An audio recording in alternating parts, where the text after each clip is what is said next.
Un chrétien peut-il manger du porc? Dans l'Ancien Testament, l'interdiction de manger du porc, qu'on retrouve notamment dans Lévitique 11:7 et Deutéronome 14:8, fait partie de la loi mosaïque. Il faut bien distinguer dans la loi, d'une part l'aspect moral, c'est-à-dire les 10 commandements et ce qui en découle, dont l'essence demeure toujours valable dans la Nouvelle Alliance, et d'autre part l'aspect cérémonial, social, qui elle est caduque. Notons au passage que cette interdiction dans l'Ancien Testament a sans doute été historiquement dictée par un souci d'hygiène. Les viandes à l'époque n'étaient astreintes à aucun contrôle sanitaire, et la viande de porc en particulier était souvent atteinte de parasites. Dans le Nouveau Testament, on peut voir que les Galates qui n'avaient pas compris cette différence sont repris par Paul, car tous ceux qui s'attachent aux œuvres de la loi sont sous la malédiction.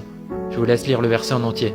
Jésus également explique en Marc 7, verset 18, « De tout ce qui vient du dehors et pénètre dans l'homme, rien ne peut le rendre impur. Tout cela en effet ne va pas dans son cœur, mais dans son ventre, et est évacué par les voies naturelles. » Il déclarait par là même que tous les aliments sont purs.